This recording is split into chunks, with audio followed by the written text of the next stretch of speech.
Cold underscore open. The phone rings at 3 a.m. You wake up in a cold sweat, heart pounding.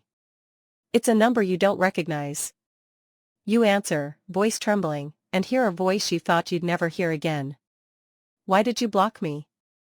The line goes dead. You sit up in bed, the weight of the world pressing down on you. This is the moment everything changed. This is a story about trust, betrayal, and the consequences of actions. A story that will leave you questioning what you would do in the same situation. A story that will make you wonder if there's ever a right way to handle betrayal. It was January when they broke up. After 4 years together, it was over. He was her first love, her best friend, her everything. She thought she'd never get over him. And then, 3 months later, she saw it. A post on Instagram. Him, sitting across from her best friend, a heart emoji in the caption. Her world shattered. Inciting underscore incident. She collapsed on the floor, hyperventilating, sobbing. She couldn't process it.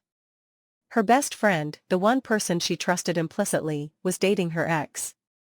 The devastation was overwhelming. She blocked her, but that only made things worse. Attempts underscore to underscore resolve. She called from a different number, demanding answers. She texted from an email, accusing her of being a narcissist. She had her cousin message her, shaming her for ghosting. She contacted her sister. Each attempt to resolve the situation only made it worse. Midpoint underscore reveal. She finally snapped. She texted her best friend, demanding she leave her alone. But her best friend refused. I never once told you to leave him, she wrote. The only thing I've told you is to leave me alone. But her best friend didn't listen. Second underscore escalation. She kept contacting her, acting oblivious. She demanded she be okay with her dating her ex. She accused her of being unreasonable. She refused to accept that their friendship was over. She realized she couldn't keep ignoring it. She had to do something. She changed her number, deactivated her accounts. She cut off all contact. But even then, she wondered if it was enough. Aftermath. She cried way too much over this. She felt betrayed, disgusted. She just wanted peace. But the constant contact, the demands, the refusal to accept her boundaries, it was all too much. Moral underscore debate. Was she wrong for blocking her? Was her best friend wrong for dating her ex? Was there ever a right way to handle this situation? These are the questions that keep her up at night. Specific underscore judgment underscore CTA. So, what would you do? If you were in her shoes, would you have handled it differently? Would you have given her best friend another chance, or would you have cut her off completely? The choice is yours. Here's the expanded narration to append to your script, adding depth, timeline clarity, reconstructed dialogue, evidence, family reactions, counterarguments, aftermath, and a final moral debate. Clearer timeline. The story begins in January, when the protagonist, let's call her Alex, and her boyfriend of 4 years, Jamie, break up. The split is messy. Alex discovers Jamie's been lying about his whereabouts for weeks, and the final fight leaves her emotionally raw. She moves out of their shared apartment, blocks Jamie on all platforms, and leans heavily on her best friend, Taylor, for support. By April, Alex is still healing. She's deleted old photos, changed her routine, and even started therapy. Then, on a Thursday morning, April 5th, to be exact, Taylor posts an Instagram story. The image is casual, Jamie sitting across from her at a trendy brunch spot, his hand resting on the table between them. The caption? A single red heart emoji. Alex sees it at 8:17 a.m. She's still in her pajamas, scrolling mindlessly before work. The world tilts. She calls Taylor immediately, no answer.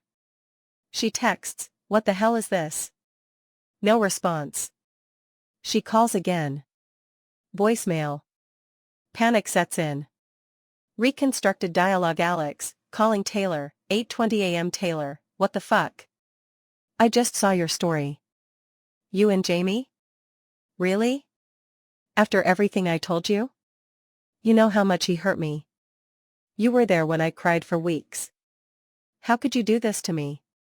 Alex, I didn't realize you were still so hung up on him. You've moved on, right? You've been dating other people. Alex, screaming, moved on? I haven't even looked at another guy. You know that. You were my best friend. You were supposed to be on my side. Evidence details. Alex digs deeper. She checks Taylor's Instagram archive, more photos with Jamie, dated back to March 12, a week after Alex and Jamie officially split. A screenshot of a text from Taylor to Jamie, she's so dramatic. I don't know why she's still mad about you. Sent 2 days after Alex confided in Taylor about Jamie's infidelity rumors. Then, the final nail, a group chat from last month where Taylor told their friend group, Alex is being so irrational. It's not like they're getting back together. Family reaction section. Alex's sister, Mia, is the first to react. She's livid. This bitch has no self-respect, she texts Alex. You bent over backwards for her, and this is how she repays you? Their mom, Linda, is more measured but no less furious. She sits Alex down over Zoom that night. Honey, you told her how you felt.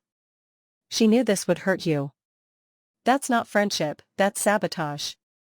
Alex's dad, Mark, is the voice of caution. Cutting her off is the right call, but don't let her drag you into a war. Block her, ignore her, and move on. She's not worth your tears. Counterargument from the other side. Taylor's side of the story isn't pretty, but it's there. In a long, rambling text to Alex's cousin, which Alex later sees, Taylor writes, I never asked Jamie to date me. He came to me when he was heartbroken. I tried to be there for both of you, but Alex won't let me. She's acting like I owed her Jamie or something. We're grown adults, why does she get a say in who I date? And now she's blocking me, calling me names, gaslighting me? She's the one being unreasonable. In a later call to Alex's mom, which Alex records without telling her, Taylor sobs, I loved her like a sister. But she won't even talk to me. She just assumes the worst. I tried to be honest, but she won't listen. Aftermath. Alex's life becomes a minefield. She changes her phone number. She deactivates Instagram. She tells her therapist about the emotional harassment. But Taylor finds ways to reach her, through old email addresses, mutual friends, even showing up at Alex's favorite coffee shop. One night, Alex gets a knock at her door. It's Taylor, standing in the rain, holding a bouquet of Alex's favorite flowers, peonies. Please, she whispers. Just talk to me.